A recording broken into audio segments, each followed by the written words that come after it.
5 जून 1972 उत्तराखंड की पहाड़ी में एक बच्चे का जब जन्म हुआ तो उस समय परिवार और रिश्तेदारों के अलावा कहीं कुछ ज्यादा असर नहीं पड़ा था। एक सामान्य बच्चे की तरह ही अपने परिवार के दूसरे संतान के रूप में अजय बढ़ने लगा। पंचूर एक दूर दराज का पहाड़ी गांव जहां पगडंडियों के सहारे हजारों फीट की ऊंचाई पर रहने वालों में एक परिवार फॉरेस्ट रेंजर का भी था, जिसमें अजय ने जन्म लिया था। आनंद मोहन बिष्ट की दूसरी संतान अजय भी उस समय सामान्य ही थे, पर कौन जानता था तब का अजय आज सूरज का दहकता गोला बनकर आदित्यनाथ कहलाएगा।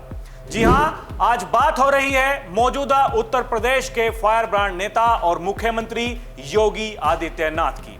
वही आदित्यनाथ जो अजय से संत बना और फिर योगी ने एक दिन सूबे की कमान संभालकर सियासी जगत में तहलका मचा दिया। बचपन का अजय तब तक सामान्य इंसान ही था जब तक वो पढ़ाई करता रहा, लेकिन गणित में स्नातक करने के बाद अजय ने संत और योगी बनने की राह पकड़ ली थी और यहां से आज का योगी रुका नहीं, झुका नहीं, बस चलता जा रहा है। कभी कोई इसे अगले पीएम के रूप में देखता है तो कोई इसे विश्व का सबसे ज्यादा चर्चित और सदा हुआ कभी न थकने वाला सैनिक के रूप में चित्रित करता है। न्यूयॉर्क टाइम्स ने तो एक बार मोदी के बराबर पीएम फेस का व्यक्तित्व बनाकर सियासी गलियारों में चर्चाओं का बाजार गर्म कर दिया था।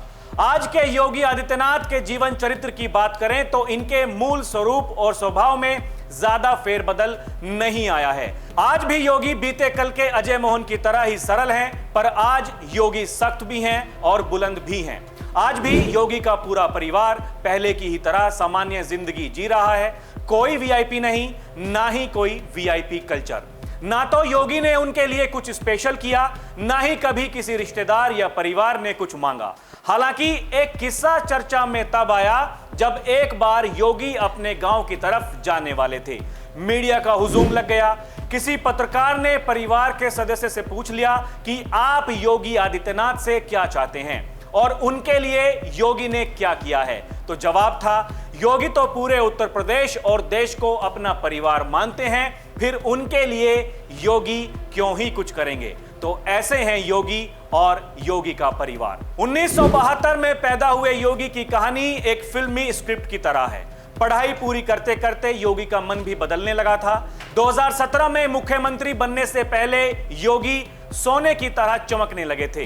खांटी हिंदुत्व वाली छवि ने योगी को जो पहचान दी, उसने उनके चेहरे को इतना अतिवादी बना डाला कि हिंदू युवाओं की एक फौज बन गई और योगी ने हिंदुत्व युवा वाहिनी की नींव रख डाली।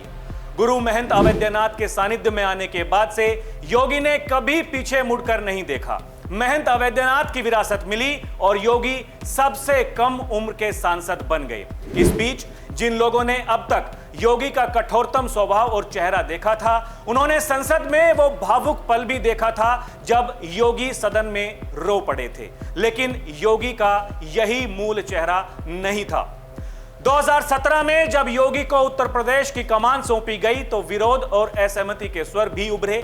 अपने ही कुछ लोगों ने इन पर और केंद्रीय नेतृत्व पर सवाल भी खड़े किए, लेकिन जल्द ही योगी ने अपना असली चेहरा सबको दिखा दिया। भगवा लिबास के अंदर का चेहरा ही कुछ और था। अपने गुरु के साथ जब योगी अयोध्या आंदोलन में शामिल हुए थे तो किसी ने नहीं सोचा था कि ये योगी आने वाले कल में अपना वो जलवा दिखाएंगे जिसके सब दीवाने हो जाएंगे। जैसे ही योगी आदित्यनाथ ने उत्तर प्रदेश की बागडोर अपने हाथ में ली तो मुस्लिम तुष्टीकरण की नीति पर पहला प्रहार किया।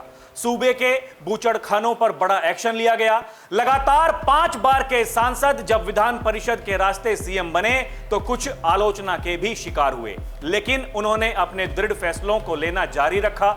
जनसंख्या नियंत्रण को लेकर कड़ा फैसला किया गया और विपक्ष और अपने विरोधियों को बता दिया कि विरोध से वो डरने वाले नहीं हैं। उन्हें सत्ता और कुर्सी की चाह नहीं है, उन्हें तो बस जनता के हितों का ख्याल रखना है। और इसी तरह धीरे धीरे जनता के बीच योगी की छवि लोकप्रिय होती चली गई।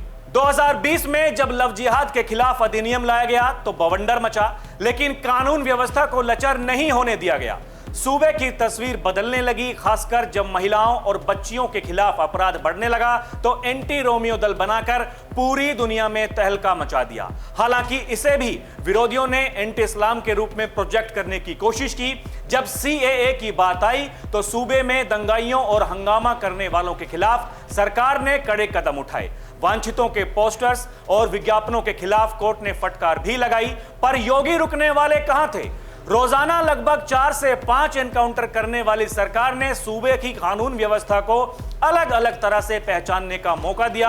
कभी बाबा बुलडोजर तो कभी एनकाउंटर बाबा ने अपराधियों और माफियाओं का हौसला इस कदर पस्त कर दिया कि अपराधी जेल में ही रहना पसंद करने लगे, वरना कभी गाड़ी पलट जाएगी या कभी एनकाउंटर में मारे जाओगे, ये डर उन्हें सताने लगा। और देखते देखते मुख्तार और अतीक जैसे नाम को भी राख में तब्दील कर दिया गया। उत्तर प्रदेश के मुख्यमंत्री योगी आदित्यनाथ ने कहा था कि अगर कोई महिलाओं के सम्मान के साथ खिलवाड़ करता है तो उसका महाभारत के दुर्योधन और दुशासन जैसा हश्र होगा, और ऐसा ही करके भी दिखाया। या तो अपराधी घंटों में पकड़े गए या फिर ढेर कर दिए गए। कुशीनगर की एक सभा में उत्तर प्रदेश के मुख्यमंत्री योगी आदित्यनाथ ने समाजवादी पार्टी के मुखिया का नाम लिए बिना कहा था कि अब्बा जान कहने वाले गरीबों की नौकरी पर डकैती डाल देते थे, पूरा परिवार झोला लेकर वसूली के लिए निकल पड़ता था। अब्बा जान कहने वाले राशन हजम कर जाते थे, राशन नेपाल और बांग्लादेश पहुंच जाया करता था। लेकिन आज जो गरीबों का राशन निकलेगा वो सीधा जेल चला जाएगा। और योगी ने जो कुछ कहा वैसा ही किया भी। इसी तरह सूबे में विकास और व्यवस्था की बात आई तो योगी ने चैलेंज के रूप में इसे स्वीकार किया और सड़क से लेकर नदियों तक में आमूलचूल बदलाव लाकर दिखा दिया। ताजा उदाहरण महाकुंभ है, जिसने पूरी दुनिया को अपनी ओर खींच लिया। लेकिन योगी के इस मुकाम और यहां तक की यात्रा में कई अड़चनें भी खड़ी की गईं। बहुत सारी गलतफहमियां पैदा की गईं, कभी केंद्र के साथ में टकराव तो कभी संघ से मतभेद की अटकलों के बीच योगी वहीं खड़े रहे, डटे रहे और अपने आलोचकों को कई बार यह बताया कि अगर केंद्र से मेरे मतभेद होते तो क्या यूपी के सीएम की कुर्सी पर मैं बैठा होता। योगी आदित्यनाथ ने जो कुछ किया डंके की चोट पर किया। एक अटल योगी जिसने अपने हर एक फैसले को न्याय संगत साबित कर दिखाया। अंतर्राष्ट्रीय स्तर पर भी योगी का जलवा लगातार आकाश छूता रहा। कभी पाकिस्तान पर योगी की दहाड़ तो कभी नेपाल में हिंदुत्व के सपोर्ट में तो कभी माओवादियों के खिलाफ मदेशियों का साथ देकर अपनी शक्ति को साबित करते रहे योगी आदित्यनाथ। जब बांग्लादेश में हिंदुओं पर अत्याचार की बात आई तो योगी ने दहाड़कर अंतर्राष्ट्रीय जगत को इससे अवगत करवाया।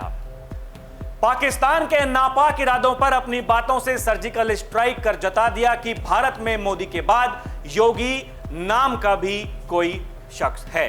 लगातार 2 बार सूबे के मुख्यमंत्री बनने वाले योगी 1998 से 2017 तक सांसद रहे और संसद में लगभग 77% उपस्थिति के साथ कई अहम सवाल भी पूछे। विकास और राष्ट्र के मुद्दे पर विपक्ष को जमकर लताड़ लगाई और आतंक पर करारा प्रहार भी किया। यूं ही कोई योगी नहीं बन जाता, इसके लिए आग में तपना पड़ता है, सवालों के जंजाल से गुजरकर निकलना पड़ता है। तभी तो योगी के मॉडल पर गुजरात हो या हरियाणा, बिहार हो या झारखंड, सब लोग चल पड़ते हैं। लोग तो ये भी कहते हैं योगी जी के हाथ में सिर्फ 48 घंटे के लिए पश्चिम बंगाल को दे दें तो उसकी सूरत बदल देंगे। ये तो सच है कि लोगों की उम्मीदें और भरोसा योगी से कुछ ज्यादा ही है, लेकिन जिस तरह से योगी ने हर एक मोर्चे पर बाजी जीत कर दिखाई है, सचमुच योगी योगी नहीं फायर है। और अब लोग ये कहते हैं next to coming Modi, Yogi Yogi.